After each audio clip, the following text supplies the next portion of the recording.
Dans une demi-heure, le Premier ministre passera son examen de passage à la télévision. Il est l'invité de l'heure de vérité sur Antenne 2. Le dollar au-dessus de 9 francs, le billet vert terrasse toutes les monnaies européennes. 4 morts au Chili, dont un prêtre français. C'est le bilan de la 10e journée de protestation contre le régime du général Pinochet. Inquiétude autour du Mont-Louis, le pont du navire s'est déchiré et 2 conteneurs vides ont été repêchés.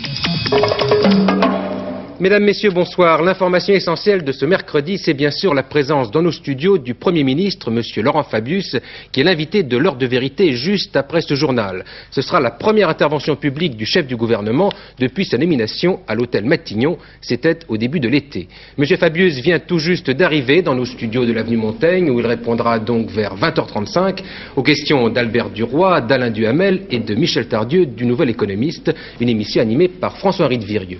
Et puis vous le savez maintenant, puisque c'est la tradition depuis le début de cette émission, vous pouvez poser des questions au Premier ministre. Il vous suffit pour cela d'appeler SVP au 787 11 11. Vous devez composer auparavant, si vous êtes en province, le 16 et le 1. Vos questions seront répertoriées par Jean-Louis Le Seine, qui les transmettra ensuite à M. Fabius. Vous pouvez appeler dès maintenant, puisque la première question émanera de l'un d'entre vous. Alors, il faut bien dire que de Laurent Fabius, Premier ministre, on ne sait pour le moment que peu de choses. Tout ce que l'on connaît de lui, c'est son style et son âge. On en a d'ailleurs beaucoup parlé ces dernières semaines. De même que de ce qu'il est convenu d'appeler l'effet Fabius, concrétisé par les sondages récents qui lui sont très favorables. Alors, à quoi ressemble Laurent Fabius, Premier ministre? Pierre Alain a essayé de répondre à cette interrogation.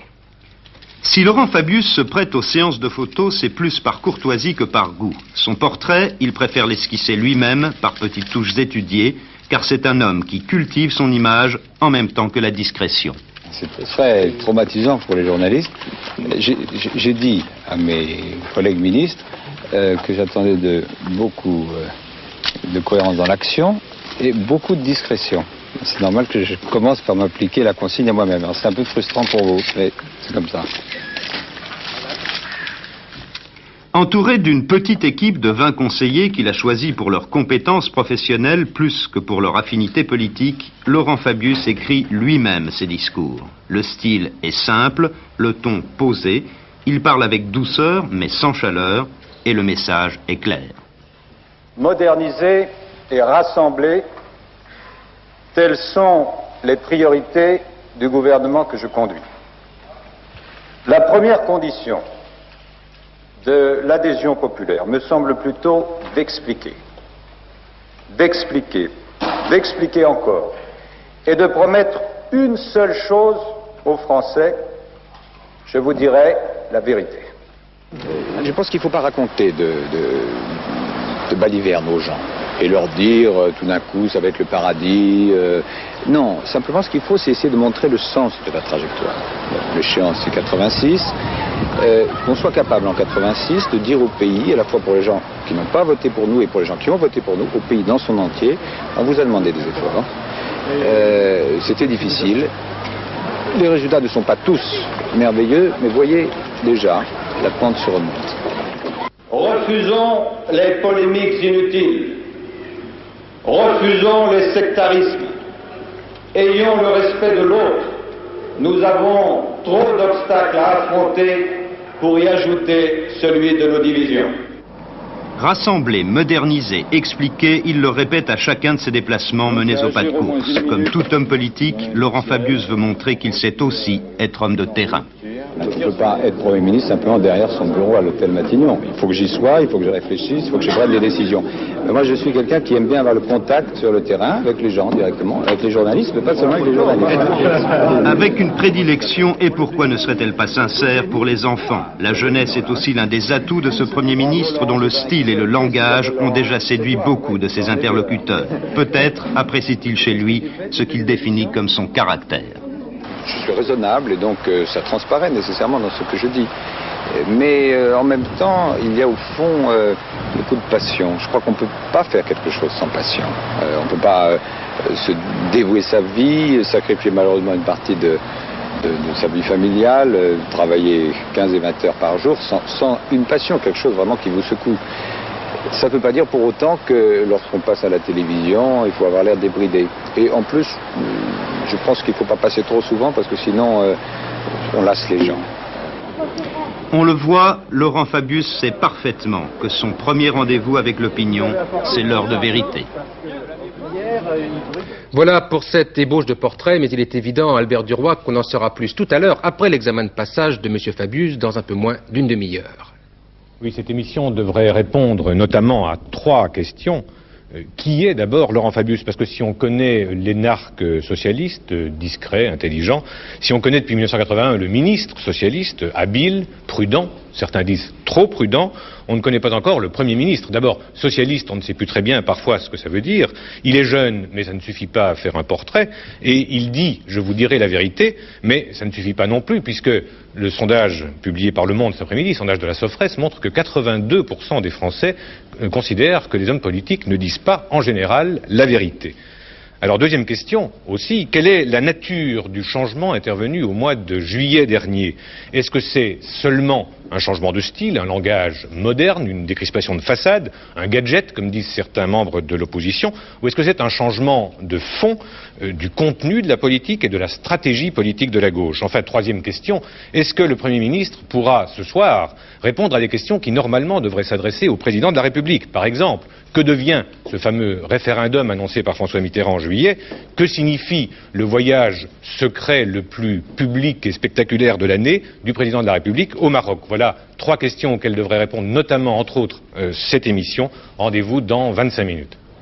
Je vous rappelle que vous-même, vous pouvez appeler dès maintenant SVP pour poser vos questions au Premier ministre.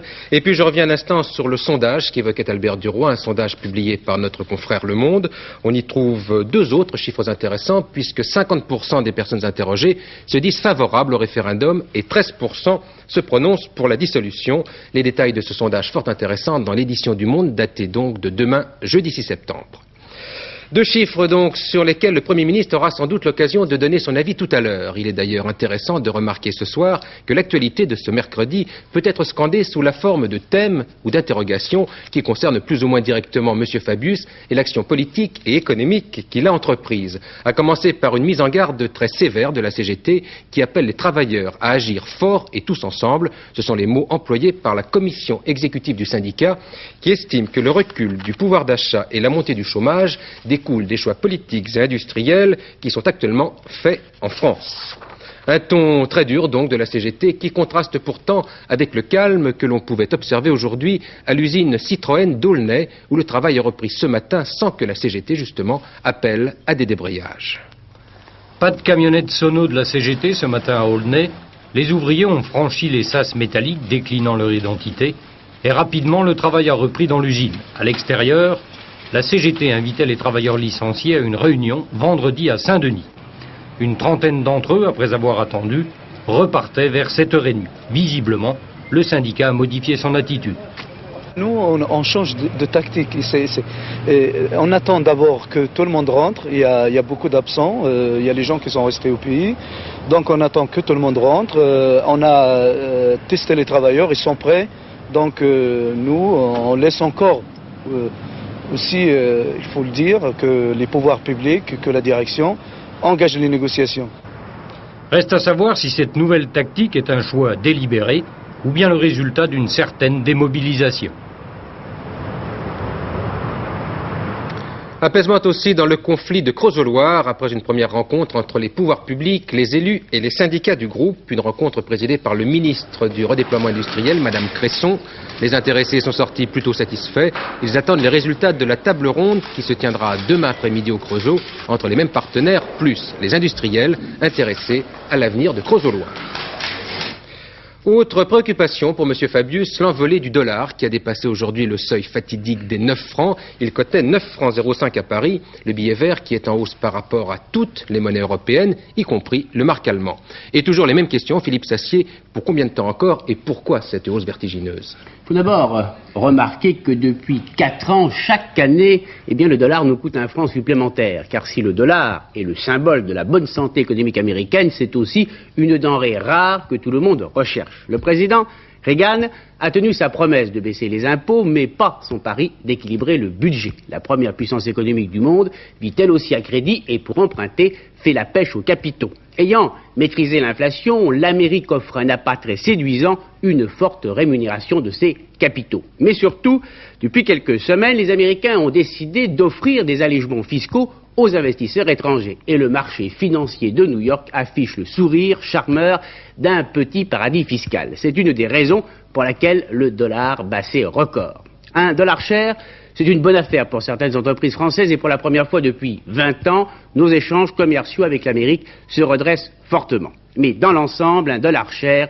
c'est une mauvaise affaire pour la France. Il signifie plus d'inflation, davantage de déficit commercial et surtout un endettement plus difficile à rembourser. L'État et certaines grandes entreprises nationales se sont trop rapidement endettés entre 1981 et 1983, tout le monde le sait, notamment en dollars, comme l'EDF par exemple. La rigueur a fermé les robinets du crédit, mais elle n'efface pas les dettes. Si le dollar restait trop cher plus longtemps que prévu, cela signifie pour les Français soit plus de rigueur, soit davantage d'endettement, soit de nouveaux impôts à prévoir dans l'avenir. La question, en tout cas, mérite d'être posée au Premier ministre, car un dollar à 9 francs influe sur la vie quotidienne de tout le monde. Jour J-2 pour la rentrée scolaire en France, et l'on est déjà en plein dans le bain, du moins pour ceux qui ont des enfants, avec la préparation de cette rentrée sur laquelle nous aurons l'occasion de revenir jusqu'à la fin de la semaine, puisque 12 millions d'enfants et d'adolescents reprennent le travail vendredi. Aujourd'hui, leurs professeurs, qui sont près de 700 000, les précédaient pour préparer ce moment difficile qu'est une rentrée. Dominique Lory est allé tâter le climat dans un collège de Versailles où M. Chevènement doit se rendre vendredi justement. Une rentrée des professeurs qui a commencé ce matin par la lecture de la lettre adressée par le ministre aux enseignants. Lecture suivie avec attention dans cet établissement, d'autant plus que Jean-Pierre Chevènement sera vendredi, le jour de la rentrée, dans ce collège de Versailles. Le ministre a mis l'accent sur le rôle capital des professeurs, avec un maître mot, la qualité de l'enseignement. Des premières réactions assez satisfaisantes, teintées d'une certaine prudence. Déclaration, aussi bien celle que M. Chevènement a faite dans Le Monde il y a une quinzaine de jours que dans cette lettre, nous ne pouvons qu'y souscrire.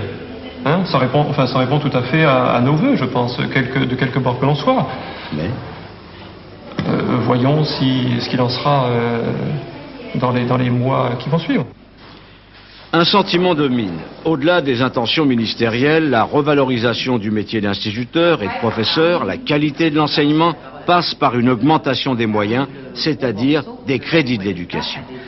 La tendance ne suit pas. Si on n'a pas les moyens matériels qui permettent cet épanouissement, cet enthousiasme, aussi bien épanouissement des enfants et enthousiasme des enseignants, nécessairement, il y a quelque chose qui grippe dans le moteur. Une interrogation, M. Chevènement va-t-il enfin se pencher sur le problème le plus délicat, la faiblesse de la majorité des élèves qui entrent en 6e. Ce que nous voudrions, c'est qu'il y ait une cohérence et plus grande, et en particulier au niveau des réformes. C'est-à-dire qu'on a toujours eu l'impression que des réformes étaient mises en place, et puis que bon, c'était suivi plus ou moins d'effets. En revanche, une satisfaction, la fin de la querelle scolaire. C'est une bonne chose. Il ne faut pas ranimer les vieux fantômes. Je crois qu'il faut s'occuper du travail à faire et avoir l'esprit tourné vers un futur immédiat. Donner aux enfants un enseignement qui leur convienne, ça me paraît plus urgent que de savoir si cet enseignement sera public ou privé. Bref, un climat de rentrée plutôt serein. Jean-Pierre Chevènement bénéficie d'un préjugé favorable, mais selon la formule d'un professeur, le ministre sera jugé sur ses actes et non sur ses bonnes intentions. Au sujet de la rentrée, François Mitterrand a demandé au cours du Conseil des ministres de ce matin que soient mises en œuvre toutes les dispositions qui permettent de rapprocher les couples d'enseignants qui sont séparés du fait de leur affectation.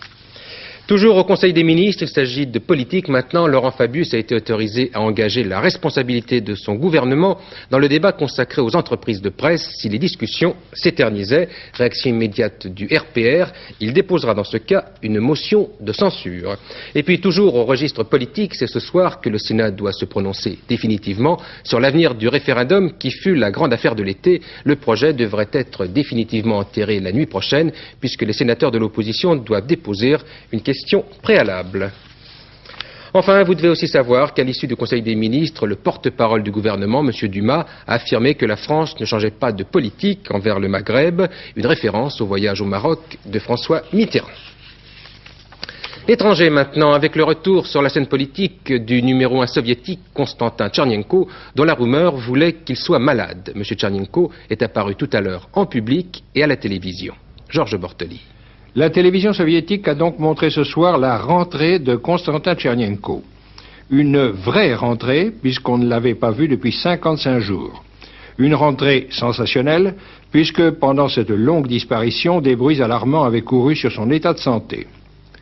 En décorant 3 cosmonautes soviétiques, dont la cosmonaute Lyudmila Savitskaya, la première femme à avoir marché dans l'espace.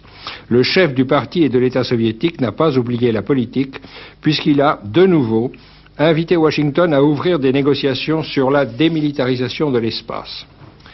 Mais le fait capital, c'est que M. Tchernenko n'est pas, ou n'est plus, hospitalisé, comme le Washington Post avait cru pouvoir l'annoncer le mois dernier. Il a sans doute eu besoin d'un repos long et complet, puisque, contrairement à l'usage de ses prédécesseurs, il n'a reçu aucun visiteur étranger dans l'endroit non précisé où il prenait ses vacances. Mais une chose est sûre ce soir, c'est que la succession n'est pas ouverte au Kremlin. 4 morts et plusieurs dizaines de blessés, la répression a été particulièrement violente pendant la 10e journée de protestation convoquée par l'opposition chilienne au régime du général Pinochet. Parmi les morts, un prêtre français tué à son domicile. Messe à midi pour le père Jarlan. Devant le domicile du prêtre français tué hier au Chili, quelques passants ou amis font les 100 pas atterrés. 2 balles sont entrées hier au niveau du 2e étage de la maison, tuant le prêtre sur le coup. Une enquête est en cours. A-t-on voulu tuer délibérément ou non? Voici le témoignage du père Dubois qui cohabitait avec le prêtre tué. Il a pris un petit peu de temps pour lire la Bible, pour lire les psaumes, le psaume 128, 129. Et puis, quand il était assis là, 2 balles sont arrivées, l'une d'elles lui a transpercé la nuque et l'a tué, je suppose, instantanément. Au moment des événements, de l'événement, je n'étais pas présent. Quand je suis rentré, j'ai demandé où il était, personne ne savait. Je suis monté et je l'ai trouvé dans sa chambre, dans l'état.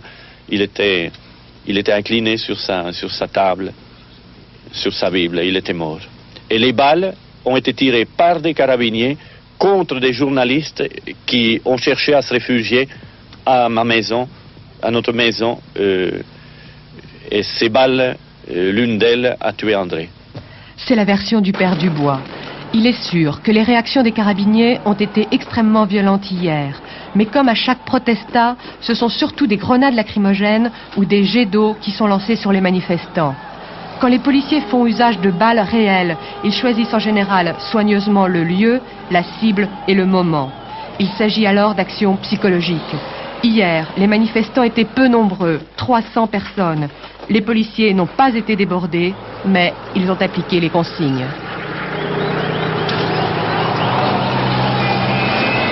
Raz-de-marée conservateur au Canada où l'on votait hier pour le renouvellement du Parlement. Le jeu s'est complètement renversé dans ce pays. Les conservateurs obtiennent 211 députés et les libéraux qui étaient au pouvoir n'en ont plus que 40. Ils en avaient 135 dans la précédente Assemblée. Ils étaient aux affaires depuis 20 ans. En Israël, la formation d'un gouvernement d'union nationale est pratiquement acquise. Travaillistes et représentants du Likoud devraient se succéder tous les 2 ans. Messieurs Peres et Shamir sont parvenus à se mettre d'accord sur les conditions de cette collaboration à laquelle on ne croyait plus guère. Didier Shimon Peres a de bonnes raisons de sourire. Le Likoud a finalement accepté la majeure partie de ses conditions. Il y a un peu plus d'1 heure, sa rencontre avec Yitzhak Shamir lui a permis de faire de nouveaux progrès pour la mise au point de l'Union nationale. Le Premier ministre sortant a accepté un programme politique de continuité. Pas d'évacuation immédiate du Liban, les implantations continuent au ralenti. Par contre, tâche principale de ce cabinet, il y aura un plan d'austérité économique très sévère. Pour appliquer ce programme, une formule originale. Shimon Peres, Premier ministre. Yitzhak Shamir, chef du gouvernement par intérim et ministre des Affaires étrangères. Dans 2 ans, les 2 hommes permutés. À la défense, le travailliste, l'ancien Premier ministre Yitzhak Rabin, ici à droite. À prévoir également 2 vice-premiers ministres, Yitzhak Navon, ancien président travailliste, et David Levy, Likoud, ministre de l'Habitat. Aux finances, tout le monde voulait s'en débarrasser, ce sera un libéral, Yitzhak Modai. Au moins 26 ministres, une sorte de mini-parlement qui sera chapeauté par un cabinet restreint. Toujours le mauvais temps au large d'Ostende, avec une inquiétude supplémentaire ce soir, puisque la tempête a provoqué une brèche importante sur le pont du Mont-Louis, qui repose toujours sur le fond, avec sa cargaison de fûts toxiques. Aujourd'hui, 2 fûts se sont échappés de la cale et ont été repêchés en mer. Heureusement, ils étaient vides. Jacques Douai. La tempête qui a soufflé cette nuit en mer du Nord a durement éprouvé l'épave du Mont-Louis. Le pont supérieur a cédé en partie au coup de butoir des vagues et tout ce qui flottait dans l'entrepont est parti à la dérive. Le pont est endommagé par la force des vagues, mais ça ne change pour nous, ça ne change aucune... ça n'augmente pas les dangers. Je peux dire positivement que ça ne change rien dans l'histoire du sauvetage de la cargaison. Est-ce que les hommes grenouilles peuvent intervenir et travailler aujourd'hui? On va essayer, ils sont là, et j'espère que dans l'après-midi, ils pourront faire quelque chose. Les 2 conteneurs qui ont été récupérés, ont-ils été récupérés à l'extérieur de l'épave ou à l'intérieur de l'épave? Les 2 conteneurs ont été trouvés à l'intérieur du bateau. Ils ont été pris, ils sont mis sur le ponton comme le reste de la cargaison. Est-ce que l'épave du Mont-Louis a des risques de se briser? Positivement, je peux dire qu'il n'y a pas de risque qu'il se brise. L'endommagement vient de la force des vagues et le danger que le bateau se casse, ça viendra éventuellement du changement de fond, un danger qui n'existe pas ici à la mer du Nord. Et qu'est-ce que vous pouvez faire pour empêcher les vagues de venir frapper la coque du Mont-Louis? Pour le moment, on étudie à Rotterdam et à Anvers d'amener quelque chose, un bateau, un ponton ou n'importe quoi, pour le mettre côté du vent, pour briser les vagues un peu et pour diminuer le danger d'avarie au bateau. Les 2 conteneurs vides ont donc été récupérés et stockés sur Titan 8. Les structures du pont supérieur ont disparu, sûrement enlevées par les techniciens qui, malgré des conditions très difficiles, essaient maintenant de sortir la cargaison le plus rapidement possible.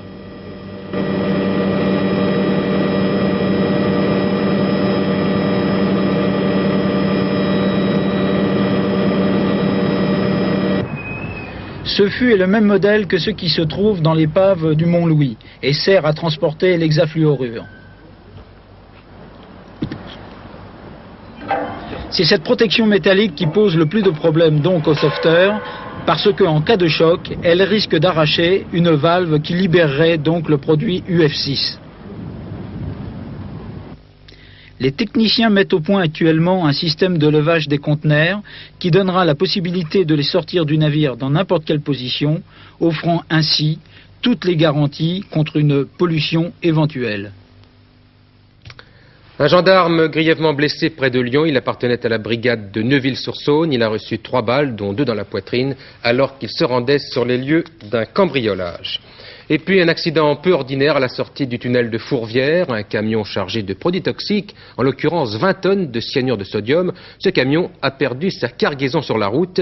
Il n'aurait jamais dû se trouver là puisque la circulation est interdite dans le tunnel de Fourvière au transport de produits toxiques. Pierre Ly. Hier soir à Lyon, à la sortie du tunnel de Fourvière, 50 fûts sont tombés d'un camion.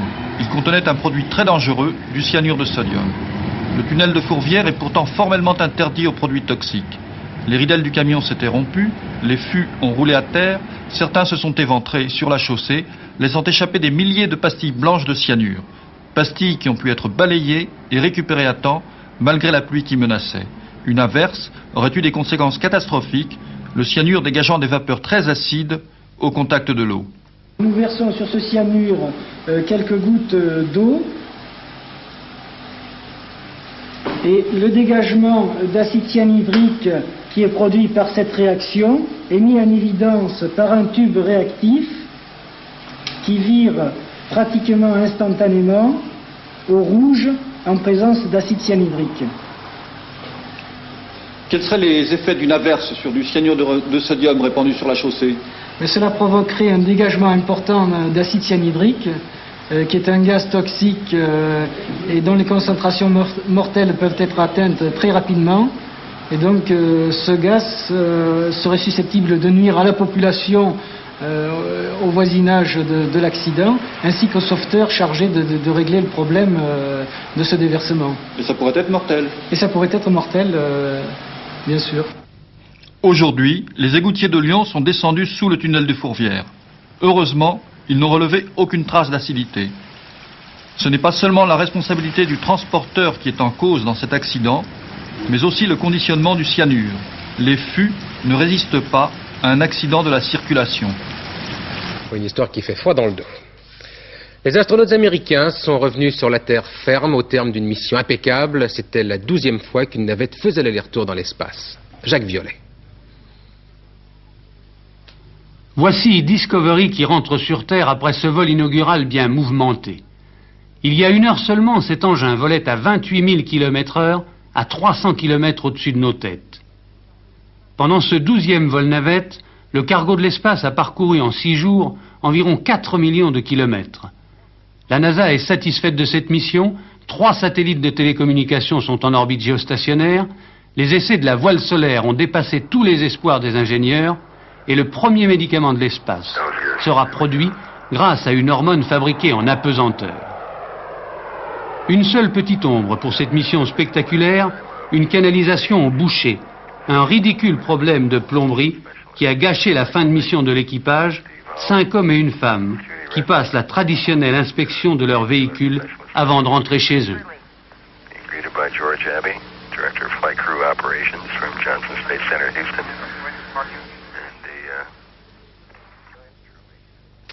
$1 million, c'est-à-dire 9 millions de francs, c'est ce que le coureur américain Greg LeMond coûtera à Bernard Tapie pour rejoindre Bernard Hinault la saison prochaine au sein de la formation La Vie Claire. LeMond, champion du monde 83, devra toutefois racheter le contrat qui le lie à l'équipe Renault. Il y a un quartet demain à Vincennes, 17 partants au départ. Voici les pronostics de Pierrette Bresse. Le 11, le 9, le 2, le 3, le 10, le 12, le 4 et le 7. La météo maintenant avec Brigitte Simonetta. Oui, et j'ai 2 choses à vous dire. L'une agréable, ça s'arrange. L'autre désagréable, le thermomètre reste stable. Cela signifie qu'il fera frais, très frais, que le coup de froid et que le rhume nous guette. Regardez, la photo satellite, elle a été prise à 12h30. Le ciel était encore très chargé et la perturbation touchait surtout le sud du pays, se décalant très lentement, très lentement vers la Corse. Demain, s'enroulant sur elle-même, cette perturbation va s'étendre sur tout le flanc est du pays. À l'arrière, vous remarquerez que, bien sûr, les nuages sont très nombreux, mais peu à peu, ils s'évacueront. Et juste derrière, sur l'Atlantique, de belles éclaircies nous attendent. Et cela nous donne sur la carte de demain un mauvais temps qui s'étendra donc surtout de l'Alsace à la Côte d'Azur et à la Corse et qui donnera sûrement des averses assez violentes. Partout ailleurs, sur le reste du pays, un temps variable. Mais sur la moitié nord, c'est un temps variable avec un soleil dominant et les éclaircies seront de plus en plus belles au fur et à mesure de la journée. Sur la moitié sud, c'est un temps variable avec les nuages dominants qui donneront de la pluie surtout le matin et normalement pas l'après-midi. Le Mistral et la Tramontane souffleront encore très fort. Alors, il fera froid. Nous sommes maintenant 8 degrés en dessous des normes saisonnières, de 15 à 19 degrés sur la moitié nord, de 16 à 23 degrés sur la moitié sud. On arrivera péniblement aux 23 degrés. Demain, jeudi 6 septembre, le soleil se lèvera à 7h14, se couchera à 20h22 et les Bertrands seront à l'honneur. Vos prochains rendez-vous avec l'information, dernier journal aux environs de 23h20 en compagnie de Jacques Ségui et les réactions déjà à l'intervention de M. Fabius dans 5 minutes sur cette antenne. Demain 12h45, antenne de midi avec Noël Mamère. Bonsoir, à demain 20h.